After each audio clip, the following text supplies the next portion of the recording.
வணக்கம். நான் உங்கள் மஞ்சுளா சரவணன். ஒரு நல்ல லஞ்ச் கோம்போ ஃபேமிலியோடு என்ஜாய் பண்ணுறதுக்கு பார்க்கலாம். பன்னீர் ஃப்ரை, தேங்காய் பால் சாதம், பிரிஞ்சால் கிரேவி. ஃபஸ்ட்டு பன்னீர் ஃப்ரை ஸ்டார்டர் எப்படின்னு பார்ப்போம். பன்னீரை க்யூபாக சின்னதாக நறுக்கிக்கோங்க. இஞ்சி பூண்டு பேஸ்ட்டு 2 தான், பச்சை மிளகா கூட இதில் போட தேவையில்லை. பன்னீர் எல்லாத்தையும் எடுத்து வச்சுட்டு இஞ்சி பூண்டு பேஸ்ட்டு போட்டு உப்பு கொஞ்சமாக போட்டுக்கோங்க, தேவையான அளவு மஞ்சத்தூள், அதுக்கப்புறம் மிளகாத்தூள் 2 டீஸ்பூன் போட்டு நல்லா சாட் பண்ணி வச்சுருங்க. இதை நல்லா மேரினேட் ஆகி ஊறட்டும். செய்ய போகிறதுக்கு கொஞ்சம் நேரம் முன்னாடி இந்த கம்மியாக 200 கிராமுங்கிறதால இதில் 1/2 டேபிள் ஸ்பூன் அரிசி மாவு, 1/2 டேபிள் ஸ்பூன் கடலை மாவு போட்டு, தண்ணிலாம் எதுவும் சேர்க்க வேணாம், சும்மா மிக்ஸ் பண்ணி வச்சுக்கோங்க. எண்ணெயை வச்சு எண்ணெய் சூடானோன்னே இந்த ஃப்ரை பண்ணதை வச்சு அப்படியே போட்டு ஃப்ரை பண்ணி எடுத்துட்டிங்கன்னா ரொம்ப டேஸ்ட்டாக இருக்கும். இவ்வளோ சிம்பிளாக ஈஸியாக ஒரு ஸ்டார்டர் எப்போ வேணால் உங்களுக்கு வேணுங்கிற அளவில் செய்யணும்.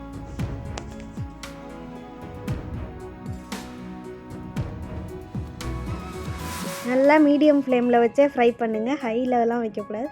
வச்சா ஃப்ரை ஆகி இது இப்படி இருக்குது பாருங்கள். சாப்பிட்டு பார்த்திங்கன்னா அவ்வளோ டேஸ்ட்டாக இருக்கும். ஒரு இது எக்ஸ்ட்ராவாக மசாலா கசாலா ஒன்றுமே கிடையாது. அடுத்தது பிரிஞ்சால் கிரேவி எப்படி செய்கிறதுன்னு பார்ப்போம். கத்திரிக்காயை நீல வாக்கில் அரிஞ்சு வச்சுக்கோங்க. தக்காளி ஒரு 2 தக்காளியை அரிஞ்சு வச்சுக்கோங்க.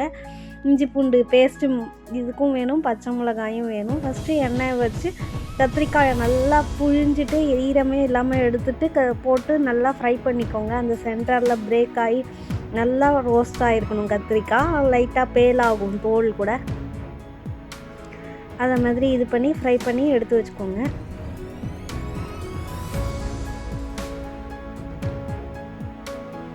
ஃப்ரையிங்லேயே கத்திரிக்காய் வெந்துடணும். நம்ம எதுவும் பேட்சாக போட்டு எல்லா பேட்சையும் இதே மாதிரி ஃப்ரை பண்ணிக்கோங்க மீடியம் ஃப்ளேமில் வச்சு.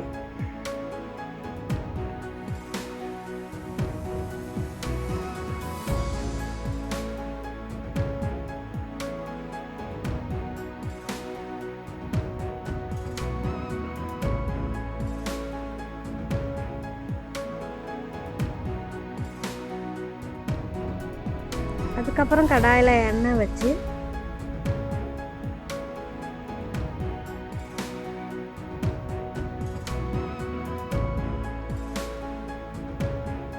எண்ணெய் லைட்டாக சூடு ஆனோடனே சோம்பு, பட்டை, கிராம்பு, சீரகம், ஏலக்காய் எல்லாம், சோம்புலாம் 1/2 டீஸ்பூன் அதெல்லாம் போட்டுட்டு வெங்காயத்தை நீல வாக்கில் அரிஞ்சு போட்டுக்கோங்க. 2 வெங்காயம் இது. வெங்காயம் நல்லா வதங்கினோடனே முந்திரி போட்டுக்கோங்க. இது இந்த அளவுக்கு நான் ஒரு 10, 20, 15 முந்திரி போட்டேன்.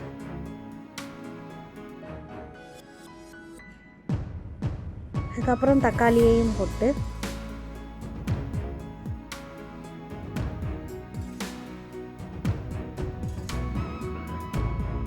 தக்காளி கொஞ்சம் நல்லா 3/4 வேக்காடு இது மசிக்கிற அளவுக்கு ஆகும்ல, அந்த அளவுக்கு வதக்கி எடுத்து தட்டில் போட்டு ஆற வச்சுக்கோங்க.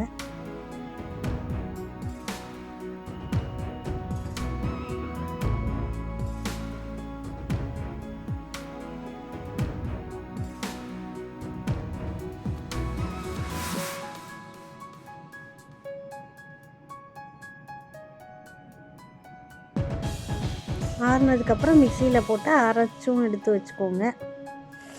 நல்லா நைஸாக அரைச்சிக்கோங்க. அதுக்கப்புறம் திருப்பி அதே கடாயில் எண்ணெயை வச்சு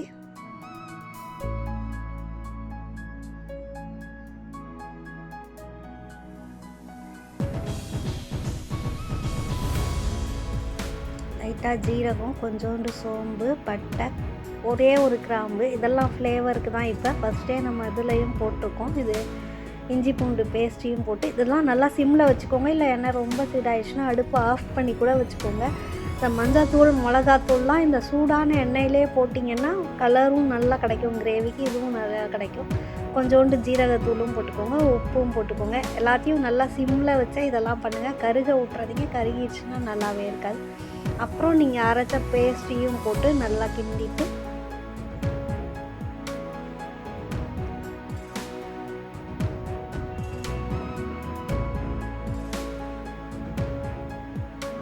தேவையான அளவு உப்பு தண்ணி எல்லாம் போட்டு ஊற்றி நல்லா கொதிக்க வச்சுக்கோங்க.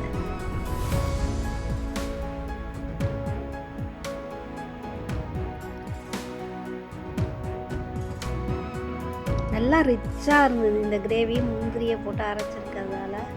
இதில் கொஞ்சோண்டு புதினாவும் கொத்தமல்லியும் போட்டேன்.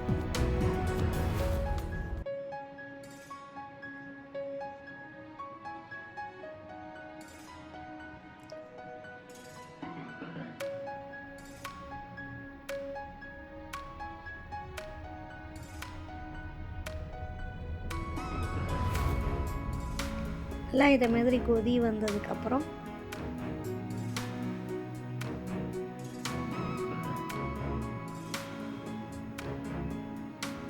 வதக்கி வச்சுருக்கோம்ல, வறுத்து வச்சுருக்கோம்ல கத்திரிக்காய், அதெல்லாமும் சேர்த்து போட்டு ஏதாவது தண்ணி கன்சிஸ்டன்சி அட்ஜஸ்ட் பண்ணணுன்னா அட்ஜஸ்ட் பண்ணிவிட்டு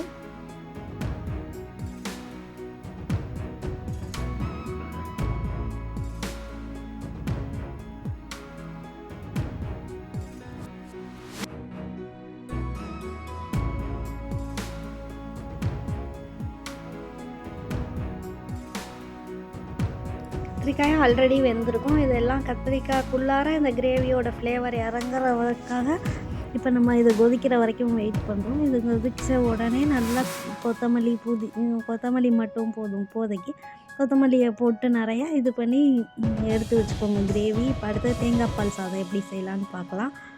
அரிசி வந்து 1 கப்பு, அதில் தண்ணி ஊற்றி ஊற வச்சுருக்கேன். தண்ணி அப்புறமா வடிச்சிடுவோம். உருளைக்கிழங்கையும் க்யூபாக அரிஞ்சு வச்சுக்கோங்க.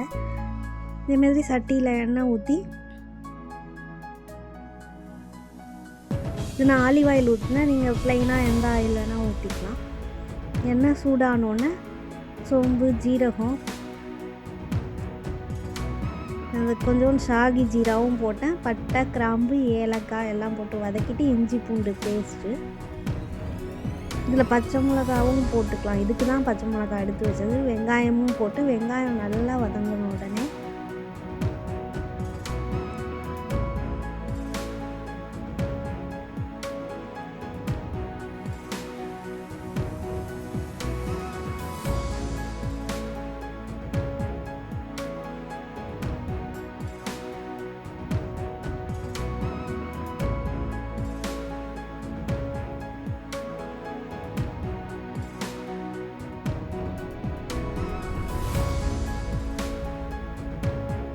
உருளைக்கிழங்கு, பட்டாணி ஒரு 1/4 கப்பு, உருளைக்கிழங்கு ஒரு 2 உருளைக்கிழங்கு அரிஞ்சு போட்டேன்.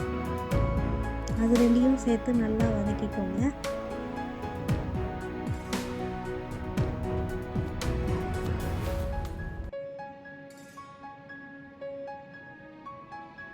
ஒரு 2-3 நிமிஷம் எண்ணெயிலே வதங்கினதுக்கப்புறம் தேவையான அளவு தண்ணி ஊற்றி மூடி வேக வைக்கணும். வெந்ததுக்கப்புறம் பச்சை மிளகா ஒரு 2 பச்சை மிளகா நீட்டு வாக்கில் நறுக்கி இது பண்ணி வச்சு உருளைக்கிழங்கு நல்லா வெந்துருச்சான்னு பார்த்துக்கோங்க.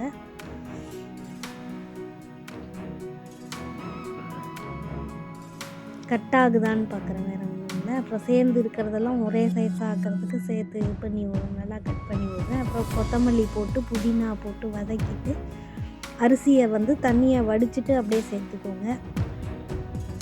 இது 1 கப்பு சாதத்துக்கும் நான் வந்து ஒரு மூடி தேங்காவை நல்லா பால் எடுத்தேன். பால் எடுத்து இந்த 1 கப்புக்கு 1.5 கப்பு தேங்காய் பால், அது வந்து நம்ம தண்ணி பால், திக்கு பால் எல்லாத்தையும் கலந்தே சேர்த்து இது பண்ணிடலாம். இது போட்ட உடனே ரொம்ப கொதிக்கிறதுக்கு முன்னாடியே சேர்ந்தே உப்பு போட்டிங்கன்னா அது பிரிஞ்சிலாம் வரல. உப்பு தேவையான அளவு போட்டுக்கோங்க. தேங்காய் பால் ஊற்றுனீங்கன்னா உப்பு கொஞ்சம் கம்மியாக தான் போடணும் நார்மலாக போடுறதோட.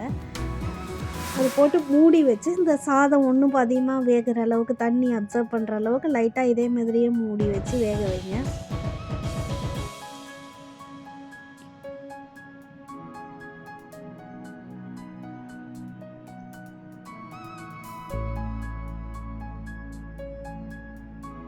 முக்கால் வேக்காடு வந்த உடனே திறந்து பார்க்கணும். இப்போ இது பார்த்தா தேங்காய் பால் அப்படியே தான் இருக்குது, இன்னும் கொஞ்சம் வேகணும். இப்போ முக்கால் வேக்காடு வந்துருச்சு. இதே மாதிரி வந்தோன்னே அமுக்கி வச்சு இதுக்கு மேலே ஒரு இட்லி துணி இல்லாட்டி நீங்கள் என்ன நல்லா கிச்சன் டவல் ஏதாவது வச்சுருக்கீங்கன்னா அதை வந்து நல்லா நனைச்சிட்டு மேலே போட்டு மூடி அந்த தட்டு மேலேயும் வெயிட் வச்சு ஒரு தோசைக்கல் வேணாலும் கீழே வச்சு நல்லா தம் போடுங்க ஒரு 10-15 நிமிஷத்துக்கு.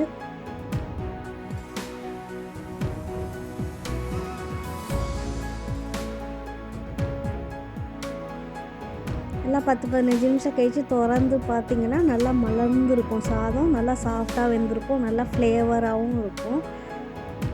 ரொம்ப நல்லாயிருக்கும் இந்த சாதம். இப்போயும் கொஞ்சோண்டு நல்லா ஃப்ரெஷ்ஷாக கொத்தமல்லி போட்டு கலந்துக்கிட்டிங்கன்னா ரொம்ப நல்லாயிருக்கும். இதை அப்படியே பாருங்கள், பாஸ்மதி ரைஸ் நீட்டாகவே இருக்குது. நல்லா மலர்ந்தும் வந்திருக்கு சாதம். ரொம்ப இதுவாக இருக்குது. இதே மாதிரி தயிர் பச்சடி கொஞ்சம் வச்சு சர்வ் பண்ணிங்கன்னா எல்லாேருக்கும் ரொம்ப பிடிக்கும். இந்த மாதிரி நிறையா ரெசிபி உங்களோட நான் ஷேர் பண்ணுறேன். என்னோடய சேனலை சப்ஸ்கிரைப் பண்ணிக்கோங்க, நோட்டிஃபிகேஷன் ஆட் பண்ணிக்கோங்க. அப்போ தான் நான் போடுற வீடியோலாம் மிஸ் பண்ணாமல் பார்ப்பீங்க. இணைந்திருக்கும் அனைவருக்கும் நன்றி, வணக்கம். மற்றொரு வீடியோவில் விரைவில் சந்திக்கலாம்.